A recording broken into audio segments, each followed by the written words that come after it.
paints, non-metallic coatings అని అంటారు. So mainly what is a paint? Paint is a organic compound. It is mixing with the different organic ingredients. Paint is a organic compound. General గా metallic coating కి organic coating కి ఉన్న differences ఏంటి? Metallic coating కి surface coatings కి ఉన్న differences కనుక మనం చూస్తే, మెటాలిక్ కోటింగ్ లో బేస్ మెటల్ మీద metal solid form, liquid flow మనం అప్లై చేస్తున్నామండి. మెటాలిక్ కోటింగ్ లో బేస్ మెటల్ మీద క్యాథోడిక్ ప్రొటెక్షన్ లో అయితే ఒక సాలిడ్ ఫామ్ లో, లేదా మెటాలిక్ అదర్ దాంట్లో అయితే ఒక లిక్విడ్ ఫామ్ లో మనం డిప్ చేసి తీస్తున్నాం. దీని వల్ల వచ్చే డిసడ్వాంటేజ్ ఏంటి? మెటల్ మీద మెటలే కరోజన్ ప్రొటెక్షన్, మెటల్ సర్ఫేస్ మీద another metal higher oxygen potential or lower oxygen potential, heat access కాదు, depending on the condition. Metal solid metal protective layer metal apply చేస్తాం. అలా చేయడం వల్ల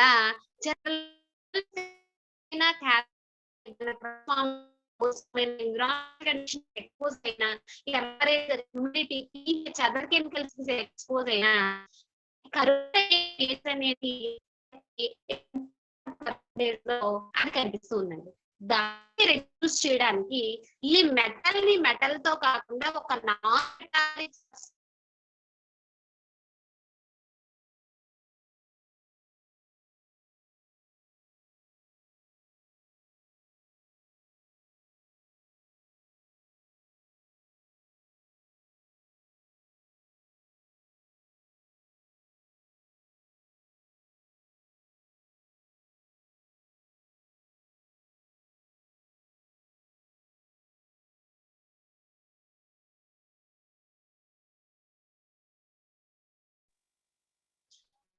ఓకే, ఒక మెటల్ ని ఒక మెటల్ సబ్స్టెన్స్ తో కాకుండా ఒక నాన్ మెటాలిక్ ఆర్గానిక్ సబ్స్టెన్స్ తో కోట్ చేస్తామండి.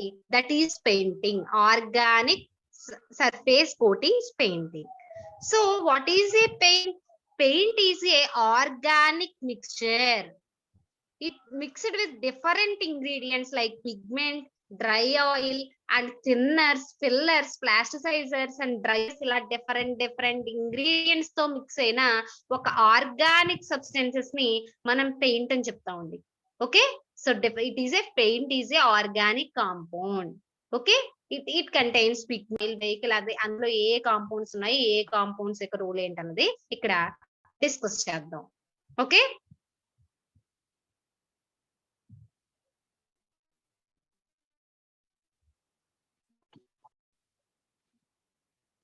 సో ఈ ఆర్గానిక్ మిక్స్చర్ ని ఇక్కడ ఆర్గానిక్ మిక్స్చర్, ఆర్గానిక్ డై ని ఇక్కడ మనం పెయింట్ అని చెప్పుకుంటున్నాం అండి. ఇందులో major ingredient pigment. Pigment is a major component in the paint. What is pigment? It is a solid chemical substance, gives color to the paint and gives strength and good appearance and chemical resistance to moisture. So what is a pigment? Pigment is a solid chemical substance. ఈ pigment అనే word ఎక్కడ అంటే అండి, it is a biological word. General గా plants లో గానీ animals లో గానీ ఏ కెమికల్ సబ్స్టెన్స్ కలర్ అనేది వస్తుందో వాటిని పిగ్మెంట్స్ అంటారు నాన్న. ఆ కలరింగ్ సబ్స్టెన్సెస్ ని పిగ్మెంట్స్ అంటారు. ఓకే, జనరల్ గా మనకు కూడా చెప్తాను చూడండి, స్కిన్ కి కలర్ సంబంధించి మెలనిన్ అని ఇలా డిఫరెంట్ దానికి మనం చెప్పుకుంటూ ఉంటాం. అలాగే ప్లాంట్ ఇప్పుడు ఒక ఫ్లవర్ ఉంది, red colour or yellow colour, white colour, rose colour. ఆ కలర్ అనేది ఆ ఫ్లవర్ కి దేని వల్ల వస్తుంది? ఆ పిగ్మెంట్ వల్ల. అందులో certain chemical compound, certain compound అందుకోవడం వల్ల దానికి ఆ కలర్ అపియరెన్స్ అనేది వస్తుంది. ఆ సబ్స్టెన్స్ ని మనం పిగ్మెంట్ అని చెప్తాం. ఓకే, ఇక్కడ పిగ్మెంట్ అండ్ డై రెండు కూడా సిమిలర్ వర్డ్స్. రెండింటికి dye is also a colouring substance, pigment is also colouring substance. Dyes అనే యాక్చువల్ గా సింథటిక్ సబ్స్టెన్సెస్ అండి, అంటే అవి ల్యాబ్ లో కెమికల్ రియాక్షన్స్ ద్వారా మాత్రమే ప్రొడ్యూస్ చేయగలరు. పిగ్మెంట్స్ కలర్ వచ్చేదన్నీ కూడా natural pigment. White, orange, yellow, blue ఇలా డిఫరెంట్ డిఫరెంట్ కలర్స్ లో మనకు ఫ్లవర్స్ అనేవి వస్తూ ఉంటాయి. అవన్నీ ఏంటి దాంట్లో నేచురల్ ఆ సబ్స్టెన్స్ అందులో ఉండడం వల్ల ఆ పిగ్మెంట్ నేచురల్ పిగ్మెంట్ అందులో ఉండడం వల్ల దాన్ని కలుస్తుంది. అంటే అదే కెమికల్ కాంపౌండ్ మనం లాబొరేటరీలో కూడా సింథసైజ్ చేస్తామండి. వాటిని సింథటిక్ పిగ్మెంట్స్ అని చెప్తాం. Dye is a synthetic coloring agent. Pigment is also a natural and synthetic coloring agent. ఇంకా వీటిని ఎలా డిఫరెన్షియేట్ చేసి చెప్పొచ్చు అంటే పిగ్మెంట్స్ ని డైస్ యొక్క స్ట్రక్చర్ ఫైన్ గా ఉంటుంది నాన్న. అంటే ఒక ఫ్యాబ్రిక్ మెటీరియల్ గనక తీసుకుంటే ఇన్నర్ లేయర్స్ లో కూడా అవి పిగ్మెంట్ కి అంత ఫైన్ పార్టికల్ స్ట్రక్చర్ అనేది ఉండదు. ఓన్లీ సర్ఫేస్ మీద మాత్రమే అవి పెనిట్రేట్ అవ్వగలవు. సర్ఫేస్ మీద మాత్రమే వాటి రియాక్షన్ అనేది ఉంటుంది. అందువల్ల మనకి ఫ్యాబ్రిక్స్ ప్రొడక్షన్ లో జనరల్ గా ని యూజ్ చేస్తూ ఉంటారు. సర్ఫేస్ కోటింగ్ పెయింట్ ప్రిపరేషన్ లో పెయింట్ ఈజ్ సర్ఫేస్ కోటింగ్. అందులో మీకు దాని మెటల్ ఇన్నర్ లేయర్స్ లోకి వెళ్ళి అది యాక్ట్ చేయాల్సిన అవసరం లేదు. సర్ఫేస్ మీద మాత్రమే అది అటాచ్ అయి ఉంటే చాలు. కాబట్టి సర్ఫేస్ కోటింగ్స్ లో పిగ్మెంట్స్ ని వాడతారండి. డై కి pigment differences both are colouring agent. Dye and pigment రెండు కూడా కలరింగ్ ఏజెంటే. Dye is synthetic substance. It is not a natural substance. Lab లో కెమికల్ రియాక్షన్స్ ద్వారా మనం ఈ డైస్ ని ప్రిపేర్ చేస్తుంటాం. మీకు ఇంకా మీకు బాగా ఇంటర్నెట్ లో మీరు కన్ఫర్మేషన్ కి ఎజోడై ఫంక్షనల్ గ్రూప్ ఎజోడై టెస్ట్ చేస్తారండి. అక్కడ మీకు ఆరెంజ్ కలర్ సబ్స్టెన్స్ ఫామ్ అవుతుంది. అది ఎజోడై రియాక్షన్ లో మీకు డై ఫామ్ అవుతుంది అక్కడ ఆ chemical reactions. So it is also example for the preparation of dyes. Dye is a synthetic colouring agent. But pigment is a natural and synthetic colouring agent. రెండిట్లో కూడా వస్తుందండి పిగ్మెంట్ అనేది. Natural గా ఉంటుంది plants లో అండ్ యానిమల్స్ లో. అలాగే మనం అదే కెమికల్ స్ట్రక్చర్ ని ల్యాబ్ లో సింథటిక్ కెమికల్ రియాక్షన్స్ ద్వారా కూడా మనం ప్రొడ్యూస్ చేయొచ్చు. పార్టికల్ సైజ్ అనేది పిగ్మెంట్ కి కొంచెం సైజ్ అనేది ఇంకా ఎక్కువగా ఉంటుంది. అందువల్ల ఫ్యాబ్రిక్ మెటీరియల్ లోకి అది పెనిట్రేట్ అయ్యే కెపాసిటీ ఉండదు. అక్కడ ఫ్యాబ్రిక్స్ దగ్గరికి వచ్చేసరికి డైస్ ని యూజ్ చేస్తాం. ఈ సర్ఫేస్ కోటింగ్స్ దగ్గరికి వచ్చేసరికి ఈ పిగ్మెంట్స్ ని యూజ్ చేస్తాం. సో మెయిన్ గా మనకి paint organic surface coating paints లో మెయిన్ రోల్ ప్లే చేసేది ఏంటి అంటే pigment colouring agent, solid chemical substances. It not only gives the colour and gives strength and good appearance. Strength ఇస్తుంది, అలాగే గుడ్ అపియరెన్స్ ఇస్తుంది and resistant to moisture. Main గా surface coating ఎందుకు apply చేస్తాము? Corrosion resistance రావడానికి. Either chemicals వల్ల గానీ, electrochemical conditions వల్ల గానీ, ఎన్విరాన్మెంటల్ కండిషన్స్ వల్ల గానీ, ఒకే ఒక మాయిశ్చర్, టెంపరేచర్, హ్యూమిడిటీ, pH వీటన్నిటిని కూడా అది రెసిస్ట్ అయ్యి కెమికల్ కరోడ్ అవ్వకుండా ఉండడానికి, కరోజన్ రెసిస్టెన్స్ ఇంక్రీజ్ చేయడానికి సర్ఫేస్ కోటింగ్స్ అనేది అప్లై చేస్తున్నాం. సో అది మెయిన్ గా పిగ్మెంట్ రోల్. ఇక్కడ జనరల్ గా ఎగ్జాంపుల్స్ మనకి తీసుకుంటే జింక్ ఆక్సైడ్ వైట్ కలర్ రావాలి అంటే మనం జింక్ ఆక్సైడ్ యూజ్ చేస్తాం.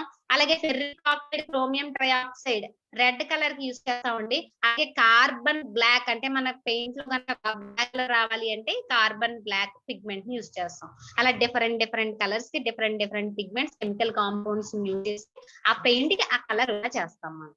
అది పిగ్మెంట్ యొక్క రోల్.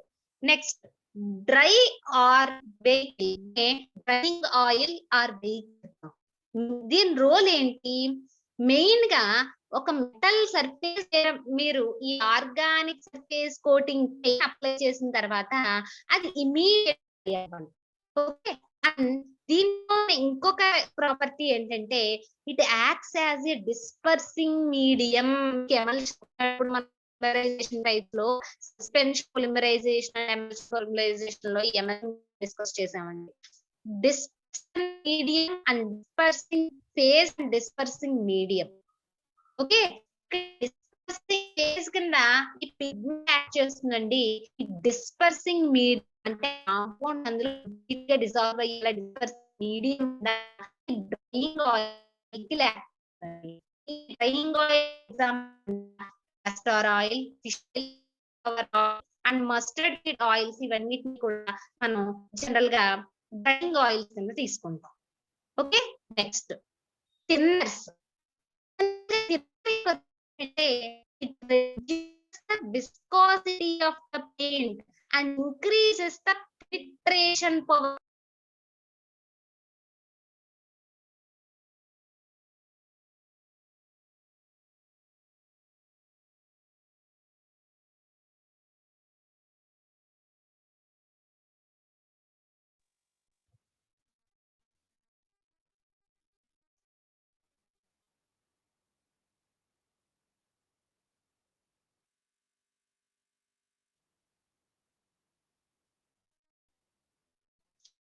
నెక్స్ట్ కాంపౌండ్ ఇక్కడ మనం థిన్నర్ గురించి చూస్తున్నామండి. జనరల్ గా ఈ పెయింట్ లో థిన్నర్ అనే సబ్స్టెన్స్ ఏం చేస్తుంది అంటే it reduce the viscosity of the paint and increases the penetration power of the vehicle అంటే మనం తీసుకున్న డ్రైయింగ్ ఆయిల్ అంటే క్యాస్టర్ ఆయిల్ గానీ, ఫిష్ ఆయిల్ గానీ, సన్ఫ్లవర్ ఆయిల్ గానీ కంప్లీట్ గా పిగ్మెంట్ అండ్ అదర్ సబ్స్టెన్సెస్ తో మిక్స్ అయ్యి ఒక యూనిఫామ్ హోమోజీనియస్ మిక్స్చర్ ఫామ్ అయ్యేలాగా ఈ థిన్నర్ అనేది యాక్ట్ చేస్తుందండి. అండ్ విస్కాసిటీని డిక్రీజ్ చేస్తుంది. అంటే పెయింట్ అనేది ఫ్రీగా మనకి ఆ సర్ఫేస్ మీద అటాచ్ అయ్యేలాగా ఆ విస్కాసిటీని డిక్రీజ్ చేస్తుందండి. జనరల్ గా థిన్నర్ యొక్క రోల్ అది. జనరల్ నాఫ్తా aromatic substance ని naphtha aromatic hydrocarbons, naphtha and kerosene both are aromatic hydrocarbons. Naphtha and kerosene ని ఇక్కడ థిన్నర్ సబ్స్టెన్సెస్ కింద యూజ్ చేస్తారండి. Next fillers. మెయిన్ గా ఫిల్లర్ యొక్క రోల్ ఏంటి? It decreases the refractive index. Refractive index అంటే ఎలా చెప్తాను? The speed of the ratio of the speed of the light in vacuum and in another medium. ఏదైనా medium కి and vacuum light speed యొక్క రేషియోని మనం refractive index అని చెప్తాను. So ఇది మెయిన్ గా ఫిల్లర్ యొక్క రోల్ ఏంటంటే ఆ రిఫ్రాక్టివ్ ఇండెక్స్ ని డిక్రీజ్ చేస్తుంది. అలా చేయడం వల్ల హై టెంపరేచర్ కి పెయింట్ అనేది ఎక్స్పోజ్ అయినా సరే కలర్ ఫేడ్ అవ్వడం గానీ, అది అన్స్టేబుల్ అవ్వడం గానీ జరగదు. ఆ రీజన్ వల్ల ఇక్కడ మెయిన్ గా ఫిల్లర్ ని యూజ్ చేస్తామండి. సో ఇక్కడ ఫిల్లర్ కింద gypsum and asbestos and barium sulphate ఈ కాంపౌండ్స్ ని ఫిల్లర్స్ కింద యూజ్ చేస్తారు. Gypsum and asbestos and barium sulphate ఈ కాంపౌండ్స్ జనరల్ గా పెయింట్ లో ఫిల్లర్స్ కింద యూజ్ చేస్తారు. Okay, next substances plasticiser. Next మనకి పెయింట్ లో వచ్చే compound plasticiser. What is plasticiser? It increases the plasticity. అంటే అడగచ్చు, మేడం ఇది ఒక పాలిమర్ కాదు కదండి, అంటే ఇక్కడ ప్లాస్టిసిటీ మనకి ఎందుకు ఈ ప్రాపర్టీని మనం ఇక్కడ యూజ్ చేస్తున్నాం అంటే మనం పెయింట్ బ్రష్ ని ఆ పెయింట్ లో డిప్ చేసి ఆ సర్ఫేస్ మీద మనం యూనిఫామ్ గా అప్లై చేసినప్పుడు అది ఒక ప్లాస్టిసిటీ అంటే మనం బ్రష్ ఎలా మూవ్ చేస్తామో అలాగే మనకి పెయింట్ కూడా ఫ్రీ ఫ్లో ఉండాలి. ఆ రీజన్ వల్ల ఇక్కడ ప్లాస్టిసిటీ ప్రాపర్టీని ఇంక్రీజ్ చేయడానికి ట్రైవినైల్ ఫాస్ఫేట్ ని ప్లాస్టిసైజర్ కింద యూజ్ చేస్తారు. జనరల్ పెయింట్ లో ట్రైవినైల్ ఫాస్ఫేట్ ని ప్లాస్టిసైజర్ కింద యూజ్ చేస్తాం. Next one dryers. మెయిన్ గా ఈ డ్రైయర్స్ రోల్ ఏంటి అంటే పెయింట్ మనం సర్ఫేస్ మీద అప్లై చేసిన తర్వాత మెటాలిక్ సర్ఫేస్ మీద పెయింట్ అనేది అప్లై అయిన తర్వాత సర్ఫేస్ కోటింగ్ వేసేసిన తర్వాత అట్మాస్ఫియర్ లో ఉన్న ఆక్సిజన్ ని ఆ పెయింట్ సర్ఫేస్ మీదకి ఎక్కువగా వచ్చేలా చేస్తాయి ఈ డ్రైయర్స్ అనేవి. డ్రైయింగ్ మళ్ళీ డ్రైయర్స్ ఎందుకు చేస్తున్నామంటే ఈ మనం పెయింట్ ప్రిపరేషన్ కోసం ఇక్కడ డ్రైయింగ్ ఆయిల్ మనం వాడుతున్నాం. ఈ డ్రైయింగ్ ఆయిల్ ఎందుకు అంటే డిస్పర్సింగ్ అండ్ యాక్ట్ చేసి ఆ పెనిట్రేట్ అవ్వడానికి. ఇక్కడ డ్రైయర్ రోల్ ఏంటి అంటే మెటల్ మీద పెయింట్ అనేది అప్లై చేసిన తర్వాత అంటే సర్ఫేస్ కోటింగ్ అనేది మెటల్ సర్ఫేస్ మీద అప్లై అయిన తర్వాత అది ఎంత ఫాస్ట్ గా డ్రై అవ్వాలి అది డిపెండ్ అయి ఉంటుంది, మనం యాడ్ చేసే డ్రైయర్ మీద డిపెండ్ అయి ఉంటుంది. డ్రైయర్స్ ఏం చేస్తాయి? కాపర్ కానీ, లెడ్ కానీ, జింక్ సాల్ట్స్ కానీ వీటికి ఆక్సిజన్ క్యారింగ్ కెపాసిటీ చాలా ఎక్కువగా ఉంటుంది. అట్మాస్ఫియరిక్ ఆక్సిజన్ ఈజీగా అబ్జార్బ్ చేసుకుని అవి పెయింట్ ని తొందరగా డ్రై అయ్యేలా చేస్తాయి. ఓకే, సో అది డ్రైయర్స్ యొక్క role. Next one anti sticking agents. Anti sticking agents are substances anti sticking agents. It is the sticky nature అంటే యూనిఫామ్ అయ్యేలాగా ఈ యాంటీ స్టిక్కింగ్ ఏజెంట్స్ అనేవి యాక్ట్ చేస్తాయి. Anti sticking agent polyhydroxic alcohol, polyhydroxic use చేస్తామండి. Okay, ఇక్కడ anti sticking agents కింద polyhydroxy use చేస్తారు. So ఇవి organic surface coating. Paint is a organic substances mixture. Main గా ఉండే first ingredient pigment. So it is solid chemical substance, it gives the paint. మనకి paint కి colour అనేది pigment వల్ల వస్తుంది. అండ్ స్ట్రెంగ్త్ అపియరెన్స్ ఇస్తుంది. అందులో డిఫరెంట్ మనం యూజ్ చేయడం వల్ల డిఫరెంట్ కలర్స్ అనేవి వస్తాయి. జనరల్ పిగ్మెంట్ కానీ డై కానీ కలర్ అనేది అలా వస్తుంది. ఎందుకు వస్తుంది అంటే మనకి విజిబుల్ రీజియన్ లో ఉన్న రేడియేషన్ లో సర్టెన్ వేవ్ లెంగ్త్ ని మాత్రమే absorb remaining wave length emit చేయడం వల్ల ఆ కలర్ అనేది వస్తుందండి. ఇప్పుడు మనకి విజ్గా ఉన్న ఆరెంజ్ గ్రీన్ మనకి అట్రేషన్ రేంజ్ చెప్తారు. మనకి ఏ వేవ్ లెంత్ కనుక అది అబ్జార్బ్ కాంపౌండ్ దాని వైలెట్ వస్తుంది, ఇండిగో కలర్ వస్తుంది. ఇది ఆల్రెడీ మనం ఇంటర్మీడియట్ లో నేర్చుకున్నామండి. సో ఆ విజ్ఆర్ లో సర్టెన్ వేవ్ లెంత్ ని మాత్రమే అబ్జార్బ్ చేసుకోవడం వల్ల కలర్ వస్తుంది. అలా కెమికల్ కాంపౌండ్ పిగ్మెంట్ అన్నమాట. పిగ్మెంట్ ఆర్ డై ఏంటంటే ఆ సర్టెన్ వేవ్ లెంత్, ఇప్పుడు మనకి వైట్ కావాలనుకోండి ఒక కెమికల్ కాంపౌండ్ యూజ్ చేస్తున్నాం. Lead oxide or zinc oxide use చేస్తే వైట్ వస్తుందని చెప్తున్నాం. Ferric oxide or chromium oxide use చేస్తే రెడ్ వస్తుందని చెప్తున్నాం. ఇది ఎలా చెప్తున్నాం అంటే ఆ విజిఆర్ లో ఆ వేవ్ లెంత్ మనకు ఉన్న ఆ certain wave length visible region 400-800 nanometre region లో ఉన్న చేసుకుని మిగిలింది బయటికి ఎమిట్ వస్తుంది. కాబట్టి దానికి కలర్ అనేది జరుగుతుందండి. దానికి కలర్ అనేది వస్తుంది pigment. Okay, next second component drying oil or vehicle. Main గా ఇది డిస్పర్సింగ్ మీడియం కింద యాక్ట్ చేస్తుంది. డిస్పర్సింగ్ మీడియం, పిగ్మెంట్ కంప్లీట్ గా మనకి పెయింట్ లో మిక్స్ అయ్యేలాగా డిస్పర్సింగ్ మీడియం కింద యాక్ట్ చేస్తుంది. జనరల్ దీనికి example castor oil, sunflower oil, oil దీనికి ఎగ్జాంపుల్స్ చెప్పుకుంటాం. థిన్నర్స్, విస్కాసిటీ డిక్రీజ్ చేసి penetration power of the vehicle increase చేయడానికి థిన్నర్స్ యూజ్ చేస్తాం. దానికి ఎగ్జాంపుల్ చెప్పుకున్నామండి. నెక్స్ట్ ఫిల్లర్స్, రిఫ్రాక్టివ్ ఇండెక్స్ చేసి కాస్ట్ ఆఫ్ పెయింట్ ఫిల్లర్స్ ని యూజ్ చేయడం వల్ల తగ్గుతుందండి. జిప్సమ్, బేరియం సాల్ట్ ని జనరల్ గా ఫిల్లర్స్ కింద యూజ్ చేస్తూ ఉంటాం. నెక్స్ట్ ప్లాస్టిసైజర్స్, మనకి ప్లాస్టిసిటీ ఇంక్రీజ్ అయ్యి పెయింట్ యూనిఫామ్ గా మనకి అప్లై అయ్యేలాగా ఈ ప్లాస్టిసైజర్స్ యాక్ట్ చేస్తాయండి. ట్రైవినైల్ ఫార్మ్ ఇక్కడ ప్లాస్టిసైజర్స్ కింద యూజ్ చేస్తాం. నెక్స్ట్ డైస్, పెయింట్ మనం మెటాలిక్ అప్లై చేసిన తర్వాత ఆక్సిజన్ పెనిట్రేషన్ దానికి ఇంక్రీజ్ అయ్యి ఈజీగా డ్రై అయ్యేలాగా కోబాల్ట్, లెడ్, జింక్ సాల్ట్స్ వీటిని చేస్తారు. Anti sticking agents, sticky nature decrease చేయడానికి యాంటీ స్టికింగ్ ఏజెంట్స్ వాడతాం. పాలీహైడ్రాక్సీ ఫినాల్స్ ని యాంటీ స్టికింగ్ ఏజెంట్స్ కింద ఇక్కడ యూజ్ చేస్తాం. ఇది ఆర్గానిక్ సర్ఫేస్ కోటింగ్, పెయింట్స్ లో ఉన్న compounds and each and every component యొక్క importance. So what are advantages of organic coatings? ఈ పెయింట్స్ వల్ల మనకు వచ్చే అడ్వాంటేజెస్ ఏంటి? ఫస్ట్ వన్, వన్స్ మీరు మెటల్ మీద పెయింట్ ఆర్గానిక్స్ ఈ సర్ఫేస్ కోటింగ్ పెయింట్ అప్లై చేసి అది కంప్లీట్ గా డ్రై అయిన తర్వాత ఇట్ ఈస్ కెమికల్లీ ఇనర్ట్. మీకు diluted acids and diluted bases తో ఇది ఏ రియాక్షన్ అదర్ కెమికల్స్ తో చూపించదండి. It is chemically inert. అలా కాకుండా మీరు ఒక మెటాలిక్ కోటింగ్ ని అప్లై చేస్తే it is not A chemically inert అండి. జనరల్ గా మెటల్ కి కెమికల్ తో రియాక్టివిటీ అనేది ఎప్పుడూ ఉంటుంది. But organic surface coating painting is a chemically అంటే మనకి ఒక మెటల్ కి కెమికల్ ఇనర్ట్నెస్ రావాలి అంటే దాని మీద మనం ఆర్గానిక్ సర్ఫేస్ కోటింగ్ పెయింట్ అనేది అప్లై చేయాలి. జనరల్ గా it gives good shiny surface. Paint చేయడం వల్ల ఒక షైనీ సర్ఫేస్ వస్తుందండి. Next, it does not reacts with water and oxygen. It is very very important.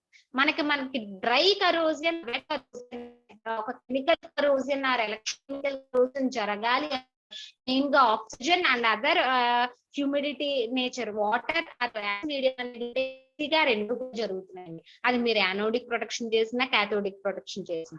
అదే మీరు ఆర్గానిక్ సర్ఫేస్ కోటింగ్ పెయింటింగ్ అనేది మెటల్ సర్ఫేస్ మీద అప్లై చేసినప్పుడు it does not reacts with water and oxygen.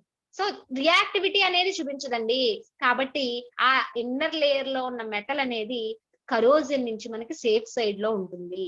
So ఇది organic surface coating paints apply చేయడం వల్ల వచ్చే advantages. కానీ ఈ పెయింటింగ్ కి లిమిటెడ్ అప్లికేషన్స్ ఉన్నాయి నాన్న. ఇప్పుడు ఇండస్ట్రియల్ పరంగా వాడే మిషనరీస్ గానీ అదర్ ఎక్విప్మెంట్ గానీ వేటికైతే జనరల్ గా ఒకదాంతో ఒకటి టచ్ చేయేలాగా అంటే దాని మీద ఒక ఫ్రిక్షన్ గానీ ఏదైనా వచ్చేలా అలాంటి ఉన్న చోట మనం పెయింట్ అప్లై చేయలేం. ఎందుకంటే ఆ ఫ్రిక్షన్ కి ఒకదాంతో ఒకటి రాపిడికి ఈ లేయర్ అనేది రిమూవ్ అయిపోవడం జరుగుతుంది. వేటినైతే మనం కాన్స్టెంట్ గా మూవ్ చేయకుండా అంటే ఫిక్స్డ్ పొజిషన్స్ లో పెడతామో దాని మీద ఏ ఫ్రిక్షన్ గానీ ఆ పైన సర్ఫేస్ మీద రబ్ చేయడం గానీ అలాంటివి ఉండవో వాటికి మాత్రమే ఈ పెయింట్ అనేది అప్లై చేయగలం. అందువల్ల మనం చెప్పుకున్న మెటాలిక్ కోటింగ్స్ కూడా వాడడానికి రీజన్ అది. అన్నిటికీ ఎందుకు మనం పెయింట్ చేసేయలేము?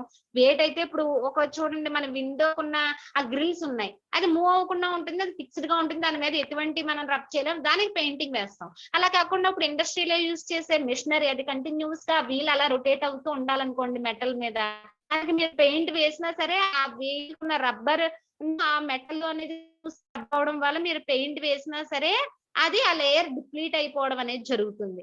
అందువల్ల మనకి metallic coatings and non metallic coatings both important. అక్కడ ఉన్న అప్లికేషన్ బట్టి ఆ మెటల్ సబ్స్టెన్స్ దేంటి ఏ ఏరియాలో వాడుతున్నాం అన్న దాన్ని బట్టి ఆ ప్రొటెక్షన్ మెథడ్ మనం డిసైడ్ చేసుకుంటాం. దానికి ఆర్గానిక్ కోటింగ్ వేయాలా లేదా ఇన్ఆర్గానిక్ సర్ఫేస్ కోటింగ్స్ అంటే మెటాలిక్ కోటింగ్ వేయాలా నాన్ మెటాలిక్ కోటింగ్ వేయాలా అన్నది మనం డిసైడ్ చేసుకుంటాం. Both areas are very very important. Corrosion ని ప్రొటెక్ట్ చేయడానికి metallic coatings and organic surface coatings both are very important. అంటే ఇక్కడతో కరోజన్ ప్రొటెక్షన్ మెథడ్స్ రెండు కంప్లీట్ చేసుకున్నాం. Metallic coatings and non metallic coatings. ఇది మీకు ఎగ్జామ్ లో ఎస్ఐ క్వశ్చన్ కింద వస్తుంది, చాలా చాలా ఇంపార్టెంట్. కరోజన్ ప్రొటెక్షన్ మెథడ్స్ అని కానీ అడిగితే proper designing, usage of alloys, cathodic protection, అందులో sacrificial anodic protection and impressed current cathodic protection రాయాలండి. అలాగే సర్ఫేస్ కోటింగ్స్, మెటాలిక్ కోటింగ్స్ లో యానోడిక్ కోటింగ్, క్యాథోడిక్ కోటింగ్, దానికి ఎగ్జాంపుల్స్ కింద galvanization and tinning. Next electroplating or electro deposition and electroless plating. Last one ఈ non metallic coatings, organic surface coatings గురించి రాయాలి. ఇది corrosion protection methods. అంటే metal గనక environmental conditions or chemical or other electrochemical environment కి expose అయ్యి okay metal oxide hydroxide కింద form అవ్వకుండా ప్రివెంట్ చేయడానికి మనం ఏ మెథడ్స్ ఫాలో అవ్వాలన్నది ఇక్కడతో డిస్కస్ చేసామండి. Okay, next topic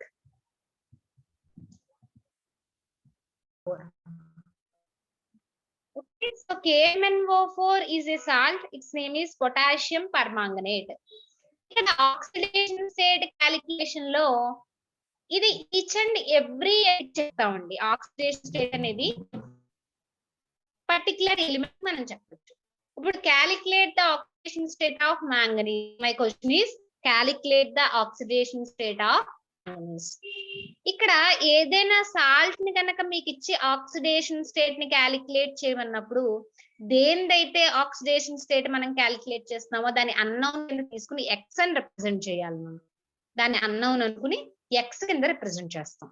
okay, remaining elements యొక్క వాల్యూస్ మనం ఇక్కడ రాసుకోవాలి. ఇప్పుడు ఫర్ సపోజ్ పొటాషియం కనుక తీసుకుంటే అది యూనిట్ పాజిటివ్ చార్జ్ లో ఉంటుందండి. అంటే అది ఎలక్ట్రాన్ ని గెయిన్ చేసుకున్నా ఎలక్ట్రాన్ లాస్ అయినా ఒకటి మాత్రమే చేయగలదు. అందుకే దీన్ని K+1 అని రాశాను. జనరల్ గా ఇది పొటాషియం ఆ మెటల్ కాబట్టి జనరల్ గా మనకి ఎలక్ట్రో పాజిటివ్ నేచర్ లో ఉంటుంది కాబట్టి +1 అని రాస్తుంది. అదే ఆక్సిజన్ దగ్గరికి వస్తే -2 అని చెప్తామండి. -2 అంటే అది ఎలక్ట్రాన్స్ లాస్ అయినా గెయిన్ చేసుకున్నా 2 దాని లిమిటేషన్. ఓకే, సో ఉన్నామో మనం ఇక్కడ మ్యాంగనీస్ ని X అని చెప్పుకున్నాం. సో ఇక్కడ KMnO4 ఈ ఆక్సిడేషన్ స్టేట్ క్యాలిక్యులేషన్ లో ఎలా చేయాలి అంటే నెంబర్ ఆఫ్ ఆటమ్స్ కి వాటి యొక్క బ్యాలెన్స్ మల్టిప్లై చేయాలండి. టోటల్ క్యాలిక్యులేట్ చేసి ఫర్ సపోజ్ పొటాషియం ఓన్లీ దీని 1 స్టేట్ ఓన్లీ ఇక్కడ X కింద రిప్రజెంట్ చేసాం దీన్ని. అది అన్నోన్ క్యాలిక్యులేట్ చేస్తున్నాం. 4 into -2 వేసుకున్నాం. 2 - 2 is for oxygen. అలాంటి ఆక్సిజన్ ఆటమ్స్ ఈ KMnO4 ఇది కనుక మనకు క్యాలిక్యులేట్ చేస్తే X - 7 = 0 అని వచ్చిందండి. అంటే KMnO4 లో మాంగనీస్ ఆక్సిడేషన్ స్టేట్ స్టేట్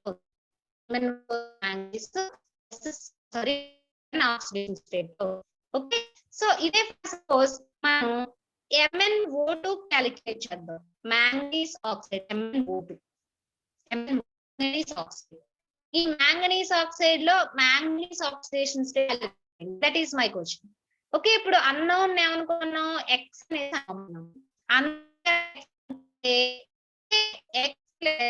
ఇక్కడ ఎన్ని ఆక్సిజన్ ఆటమ్స్ ఉన్నాయి, 2 ఇంటూ ఆక్సిజన్ -2 అని చెప్పాను కాబట్టి 2 -2 that is equal to +4. So oxidation state of manganese in MnO2 that is +4. అంటే ఇలా డిఫరెంట్ ఎగ్జాంపుల్స్ మనం యూజ్ చేసి ఆ ఎలిమెంట్ మాలిక్యూల్ లో ఉన్న ఎలిమెంట్ యొక్క ఆక్సిడేషన్ స్టేట్ ని calculate. Next example K2Cr2O7 potassium dichromate. వీటి కలర్స్ కూడా గుర్తుపెట్టుకోవాలండి. KMnO4 మీకు కాన్సన్ట్రేటెడ్ సొల్యూషన్ అయితే మీకు వైలెట్ కలర్ అనేది వస్తుందండి, కాన్సన్ట్రేటెడ్ సొల్యూషన్. ఓకే, అది డైల్యూట్ చేసే కొద్దీ ఆ కలర్ ఇంటెన్సిటీ అనేది తగ్గుతుంది. K2Cr2O7 is a orange colour substance. మీరు చూడగానే ఐడెంటిఫై చేయగలరు, it is a orange colour substance. Okay, K2Cr2O7 is a orange colour substance. Okay, ఇక్కడ ఆక్సిడేషన్ స్టేట్ దేని క్యాలిక్యులేట్ చేయమంటున్నాను, my question is calculate the oxidation state of chromium. Chromium యొక్క oxidation state ని ఇక్కడ calculate చేయమంటున్నాను. సో chromium యొక్క oxidation state calculate చేయమంటే మీరు ఇక్కడ ఎక్స్ కింద క్రోమియం తీసుకోవాలండి. అది మీరు ఎక్సర్సైజ్ చేసి పక్కన రాసి పెట్టుకోండి ఎంత వచ్చిందో value. K2Cr2O7 calculate the oxidation state of chromium. ఇక్కడ కన్ఫ్యూజ్ అవ్వద్దండి, 2 ఉన్నాయండి క్రోమియం ఎలిమెంట్స్, 2 ఉన్నాయి chromium atoms. Okay okay, already post చేశారు, it is 6. Okay, very good. ఎందుకంటే మీకు యాక్చువల్ గా 12 వస్తుందండి, దాన్ని డివైడెడ్ బై 2 చేస్తే +6 వస్తుంది. ఓకే, ఇందులో క్రోమియం యొక్క ఆక్సిడేషన్ స్టేట్ +6 వస్తుంది. సో ఇది సాల్ట్ యొక్క ఆక్సిడేషన్ స్టేట్. ఇలా అన్నౌన్ ఎక్స్ అనుకుని రిమైనింగ్ యొక్క బ్యాలెన్సీ తోటి నెంబర్ ఆఫ్ ఆటమ్స్ మనం మల్టిప్లై చేస్తే వచ్చేది మనకి సాల్ట్ లో ఎలిమెంట్ యొక్క ఆక్సిడేషన్ స్టేట్ ఇలా క్యాలిక్యులేట్ చేస్తామండి. అదే అయానిక్ ఫామ్ లో ఉంటే ఆక్సిడేషన్ స్టేట్ ఎలా క్యాలిక్యులేట్ చేస్తాం. ఇప్పుడు MnO4-, ఓకే, MnO4- అయాన్ లో మ్యాంగనీస్ యొక్క ఆక్సిడేషన్ స్టేట్ క్యాలిక్యులేట్ చేయమన్నాను. That is my question. ఇక్కడ కూడా అన్నోన్ ఎక్స్ కింద తీసుకుంటామండి. సో ఇక్కడ only manganese and oxygen 2 elements ఉన్నాయి కాబట్టి అన్నోన్ మ్యాంగనీస్ ఎక్స్ అవుతుంది కాబట్టి ఆల్రెడీ ఇక్కడ ఆక్సిజన్ ఆటమ్స్ 4 ఉన్నాయి ఇంటూ -2. ఓకే, యాక్చువల్ గా ఇలా గనక మనం క్యాలిక్యులేట్ చేసేటప్పుడు సాల్ట్ కి అయితే ఈక్వల్ టు 0 వేసామండి, కానీ ఇక్కడ అయాన్ యొక్క ఛార్జ్ ని రాయాలి. Either it is a cation or anion, ఆ ఛార్జ్ రాయాలి. క్యాటయాన్ అయితే పాజిటివ్ స్పీస్ కింద ఉంటుంది కాబట్టి ఆ పాజిటివ్ ఛార్జ్ అని రాస్తాం. MnO4- ఈజ్ ఏ యానియాన్ కాబట్టి ఆ నెగిటివ్ ఛార్జ్ ఇక్కడ -1. MnO4- అంటున్నాం అంటే -1 స్టేట్ లో ఉంది కాబట్టి ఆ -1 ఛార్జ్ ని తీసుకొచ్చి ఇక్కడ రాసామండి. సో x - 8 = -1 మనం క్యాలిక్యులేట్ చేస్తే x = +7 వచ్చిందండి. అది MnO4- లో మ్యాంగనీస్ అయాన్ యొక్క ఆక్సిడేషన్ స్టేట్. కానీ ఇక్కడ 90% పీపుల్ చేసే మిస్టేక్ ఏంటంటే MnO4- ఆక్సిడేషన్ స్టేట్ కూడా ఈ సాల్ట్ లాగే, అందుకే ఇందాక మీకు MnO2 క్యాలిక్యులేషన్ చెప్పాను కదా, అలాగే దీన్ని కన్సిడర్ చేసి x = 4 × -2 రాసేసి x - 8 = 0 అని వేసి x = +8 వేసేస్తామండి. 90% పీపుల్ ఇదే మిస్టేక్ చేస్తారు. ఓకే, అంటే అక్కడ అయాన్ మీద ఉన్న ఛార్జ్ ని కన్సిడర్ చేయరు. కానీ క్యాటయానిక్ గాని ఆక్సిడేషన్ స్టేట్ క్యాలిక్యులేట్ చేసేటప్పుడు అయాన్ యొక్క ఛార్జ్ ని కన్సిడర్ చేయాలి. అది నెగిటివ్ ఛార్జ్ అయితే -1 ఆర్ -2 -3 అది ఏ స్టేట్ లో ఉందో అయానిక్ ఛార్జ్ స్టేట్ అది రాయాలి. అదే యానియాన్ అయితే నెగిటివ్ ఛార్జ్ రాస్తాం. క్యాటయాన్ అయితే పాజిటివ్ ఛార్జ్ స్పేస్ కాబట్టి +1 +2 +3 ఏ స్టేట్ లో ఉందో అది తీసి రాయాలి. ఓకే, అది అయాన్ యొక్క ఆక్సిడేషన్ స్టేట్ క్యాలిక్యులేట్ చేసే procedure. Next very important, exam లో మిమ్మల్ని కన్ఫ్యూజ్ చేయడానికి అడుగుతూ ఉంటాడండి, కాంప్లెక్స్ కాంపౌండ్ కి oxidation state calculation. Complex compound కి ఆక్సిడేషన్ స్టేట్ క్యాలిక్యులేట్ చేసేటప్పుడు జనరల్ గా సెంట్రల్ ఆటమ్ న్యూట్రల్ మాలిక్యూల్ అయ్యిందా లేదా చూసుకోవాలి. So most of the complexes లో సెంట్రల్ ఆటమ్ న్యూట్రల్ మాలిక్యూల్ అయి ఉంటుందండి. ఓకే, జనరల్ గా అక్కడ న్యూట్రల్ ఎలిమెంట్ కనుక ఉంటే అది 0 అవుతుందండి. ఇక్కడ మీకు ఎగ్జాంపుల్స్ కింద నేను NiCO4 చెప్తున్నాను. అందులో కోబాల్ట్ అనేది 0 స్టేట్ లో ఉంది, న్యూట్రల్ స్టేట్ లో ఉంది. కాబట్టి NiCO4 లో ఆక్సిడేషన్ స్టేట్ అంటే 0 రాయాలి మనం. మనం కంగారు పడి Ni+2 అని రాసేసి CO-2 అని రాయకూడదండి. ఓకే. సో అక్కడ ఆక్సిడేషన్ స్టేట్ కాంప్లెక్స్ కాంపౌండ్ కి రాసేటప్పుడు సెంట్రల్ మాలిక్యూల్ యొక్క సెంట్రల్ ఎలిమెంట్ యొక్క స్టేట్ ని బట్టి ఉంటుంది. ఆ సెంట్రల్ ఎలిమెంట్ న్యూట్రల్ స్పేస్ కనుక అయి ఉంటే దానికి ఆక్సిడేషన్ స్టేట్ 0 అనేది వస్తుంది. అది మనం జాగ్రత్తగా. ఈ కండిషన్ ఎప్పుడు ఓన్లీ సెంట్రల్ ఎలిమెంట్ తో వేరే ఎలిమెంట్ ఒకటే కనెక్ట్ అయి ఉంటే. అలా కాకుండా ఈ సెంట్రల్ ఎలిమెంట్ తో నికెల్ కాకుండా ఎనదర్ ఎలిమెంట్ క్లోరిన్ గానీ, ఆక్సిజన్ గానీ, ఫ్లోరిన్ గానీ ఎనదర్ ఎలిమెంట్స్ కనెక్ట్ అయి ఉన్నాయనుకోండి, అప్పుడు మీకు ఆక్సిజన్ స్టేట్ అనేది వస్తుంది, ఆక్సిడేషన్ స్టేట్ అనేది వస్తుంది. కానీ సెంట్రల్ ఎలిమెంట్ న్యూట్రల్ స్పీస్ అయ్యి, సెంట్రల్ ఎలిమెంట్ న్యూట్రల్ అయ్యి, సెంట్రల్ మాలిక్యూల్ దాంతో వేరే ఎలిమెంట్ కనుక కనెక్ట్ అయి ఉన్నప్పుడు మాత్రమే ఇలా 0 అనేది వస్తుందండి. అలా కాకుండా అదర్ ఎలిమెంట్ సెంట్రల్ ఎలిమెంట్ తో 2 డిఫరెంట్ ఎలిమెంట్స్ కనుక కనెక్ట్ అయి ఉంటే మనకి ఆ charge difference KMnO4 MnO4 minus ఎలా క్యాలిక్యులేట్ చేసామో అలాగే ఇక్కడ కూడా క్యాలిక్యులేట్ చేయడం అనేది జరుగుతుంది. ఆ డిఫరెన్సెస్ ఒక్కసారి చాలా జాగ్రత్తగా క్యాలిక్యులేట్ చేయడం ఎలక్ట్రోకెమిస్ట్రీ చాలా ఇంపార్టెంట్. జనరల్ గా ఎందుకు ఈ ఆక్సిడేషన్ స్టేట్ క్యాలిక్యులేట్ చేయాలి, దీని ఇంపార్టెన్స్ ఏంటి, ఇలా ఇప్పుడు Mn+7 స్టేటు, Chromium+6 స్టేటు ఇవి ఎందుకు చెప్పాలి అంటే, రెడాక్స్ రియాక్షన్ జరిగినప్పుడు whether oxidation or reduction or if it both reactions are takes place in a single reaction, ఇలా రెడాక్స్ రియాక్షన్ కానీ ఆక్సిడేషన్ కానీ రిడక్షన్ కానీ జరిగినప్పుడు ఆక్సిడేషన్ గనక జరిగితే ఆక్సిడేషన్ స్టేట్ ఇంక్రీజ్ అవుతుందండి. రిడక్షన్ గనక జరిగితే ఆక్సిడేషన్ స్టేట్ డిక్రీజ్ అవుతుంది. మనం ఆక్సిడేషన్ రిడక్షన్ డిఫరెన్సెస్ లో ఆల్రెడీ పాయింట్ డిస్కస్ చేసాం. ఆక్సిడేషన్ గనక జరిగితే ఆక్సిడేషన్ స్టేట్ ఇంక్రీజ్ అవుతుంది. అంటే అక్కడ ఏంటి, లాస్ ఆఫ్ ఎలక్ట్రాన్స్ అనేవి జరుగుతాయి. కాబట్టి ఇప్పుడు ఫర్ సపోజ్ Fe+2 అంటున్నాను, అది ఆక్సిడైజ్ అయితే Fe+3+ ఎలక్ట్రాన్స్ కింద రాస్తాం. అంటే ఇక్కడ ఆక్సిడేషన్ స్టేట్ ఇంక్రీజ్ అయింది. ఇదే రియాక్షన్ రివర్స్ లో రాస్తే Fe+3+ ఎలక్ట్రాన్ Fe+2 అంటే ఇక్కడ ఆక్సిడేషన్ స్టేట్ డిక్రీజ్ అయింది.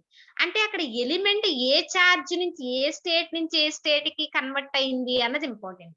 దాని వల్ల మనకి ఏం తెలుస్తుంది, ఆ రియాక్షన్ లో ఎన్ని ఎలక్ట్రాన్లు లాస్ అయ్యాయి, లేదా ఎన్ని ఎలక్ట్రాన్స్ నది గెయిన్ చేస్తుంది, లేదా ఎన్ని ఎలక్ట్రాన్స్ నది లాస్ అయ్యింది. అంటే ఈక్వేషన్స్ బ్యాలెన్స్ చేయడానికి మనకు చాలా ఇంపార్టెంట్ ఈ ఆక్సిడేషన్ స్టేట్ క్యాలిక్యులేషన్స్ నేర్చుకోవడం అనేది. రేపు పొద్దున మనం ఇప్పుడు చూడండి K2Cr2O7 Chromium+6 అంటున్నారు. ఈ పొటాషియం డైక్రోమేట్ ని గనక మనం రెడాక్స్ రియాక్షన్ లో ఇన్వాల్వ్ చేస్తే, potassium dichromate is oxidising agent. మనం టైట్రేషన్స్ లో గానీ కెమికల్ రియాక్షన్స్ లో గానీ దీన్ని ఒక ఆక్సిడైజింగ్ ఏజెంట్ కింద వాడతాం. అంటే ఇది ఎలా యాక్ట్ చేస్తుంది, పక్క కెమికల్ సబ్స్టెన్స్ ని ఆక్సిడైజ్ చేసి ఇది రెడ్యూస్ అవుతూ ఉంటుంది. ఇందులో Chromium+6 జనరల్ గా రిడాక్స్ రియాక్షన్ లో Chromium+3 కింద రెడ్యూస్ అవుతుందండి. అంటే ఇది 3 ఎలక్ట్రాన్స్ ని గెయిన్ చేసుకుంది. 3 ఎలక్ట్రాన్స్ ని గెయిన్ చేసుకుని Chromium+6 Chromium+3 కింద కన్వర్ట్ అయింది. అంటే 3 ఎలక్ట్రాన్స్ ఇది గెయిన్ చేసుకుంది అంటే ఎలక్ట్రాన్స్ లాస్ ఎక్కడి నుంచి జరిగి ఉండాలి, అదర్ కెమికల్ అనేది ఎలక్ట్రాన్స్ లాస్ అయి ఉండాలి. ఆ లిబరేటెడ్ ఎలక్ట్రాన్స్ ని ఇది గెయిన్ చేసుకుని ఉండాలి. అందువల్లే రిడాక్స్ రియాక్షన్ లో ఆక్సిడేషన్ స్టేట్ డిటర్మిన్ చేయడం చాలా చాలా ఇంపార్టెంట్. మనకి ఆక్సిడేషన్ స్టేట్ కరెక్ట్ గా తెలిసినప్పుడు మాత్రమే అది ఏ స్టేట్ నుంచి ఏ స్టేట్ కన్వర్ట్ అయింది. జనరల్ గా డౌట్ అడగచ్చు, మేడం Chromium+6 Chromium+3 కింద ఇవ్వాలండి, ఏ Chromium+5 దగ్గర +4 దగ్గర ఇది స్టెబుల్ అయిపోయి ఉండొచ్చు కదా. అలా అయ్యి ఉండాలి అంటే బ్యాలెన్సీ అనే ఒక కాన్సెప్ట్ మాట్లాడతామండి మనం. Half filled or completely filled inorganic కెమిస్ట్రీలో మనం ఫండమెంటల్స్ నేర్చుకునేటప్పుడు లో హాఫ్ ఫిల్డ్ కంప్లీట్లీ ఫిల్డ్ అని మనం చెప్పుకుంటాం కదా. ఇక్కడ Chromium+3 అయాన్ అనేది హైలీ స్టెబుల్ అండి. Chromium+5 అండ్ +4 కన్నా స్టెబుల్ స్టేట్ ఏంటి అంటే Chromium+3 స్టెబుల్.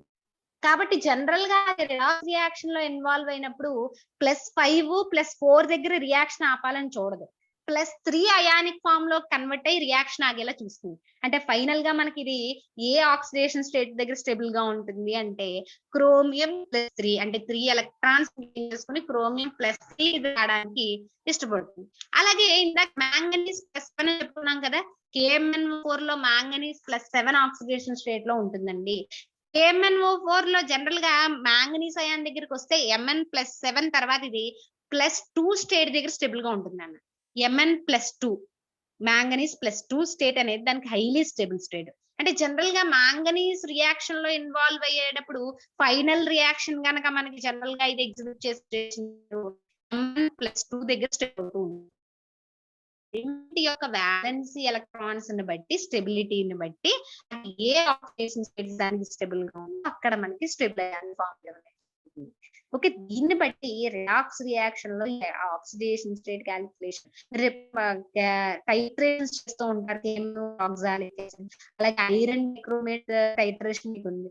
ఆ టైట్రేషన్ లో ఐరన్ ఏ స్టేట్ కన్వర్ట్ అవుతుంది, ఫెర్రస్సా ఫెర్రిక్. అలాగే క్రోమియం +6 డైక్రోమేట్ మనం యూజ్ చేసినప్పుడు ఆ డైక్రోమేట్ అయాన్ +6 నుంచి ఏ స్టేట్ కన్వర్ట్ అవుతుంది. Electron loss and electron gaining ద్వారా ఆక్సిడేషన్ స్టేట్ డిటర్మినేషన్ అనేది చాలా చాలా ఇంపార్టెంట్ గా మనకి యూజ్ అవుతుంది. ఇది oxidation state calculation. Oxidation state okay, అది ఎలక్ట్రాన్స్ లాస్ అయినా ఎలక్ట్రాన్ గెయిన్ అయిన ఆయాన్ యొక్క చార్జ్ ఆక్సిడేషన్ స్టేట్ అనే మనం చెప్తాం. Positive charge or negative. Okay okay, only oxidation అంటే లాస్ ఆఫ్ ఎలక్ట్రాన్స్ కాబట్టి పాజిటివ్ చార్జ్ నే ఇక్కడ రిప్రజెంట్ చేస్తామని కాదండి. Either positive or negative. Ion ఏదన్నా ఒక సాల్ట్ ఫామ్ లో అది ఓకే ఒక మాలిక్యూల్ ఫామ్ లో ఉన్నప్పుడు ఈచ్ ఎలిమెంట్ ఏ స్టేట్ లో ఉంది అందులో అన్నది చెప్తాం. అది రియాక్షన్ లో ఇన్వాల్వ్ అయిన తర్వాత రిడాక్స్ రియాక్షన్ లో ఇన్వాల్వ్ అయిన ఏ స్టేట్ కన్వర్ట్ అయింది by loss of electron or by gaining of electron, ఏ స్టేట్ కన్వర్ట్ అయింది అని చెప్తాం. ఆ కన్వర్ట్ అయిన స్టేట్ మాక్సిమం స్టేబుల్ స్టేట్ అయి ఉంటుంది. చెప్పినట్టు +3 స్టేబుల్ స్టేట్ గనక ఆ అయాన్ అనేది కన్వర్ట్ అవుతూ ఉంటుంది.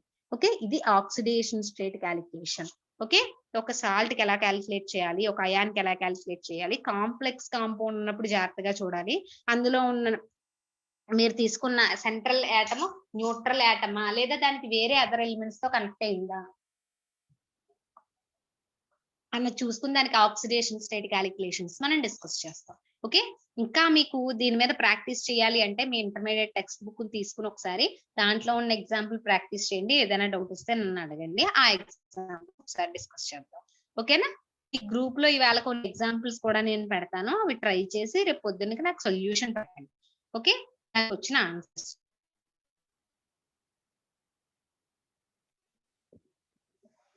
సో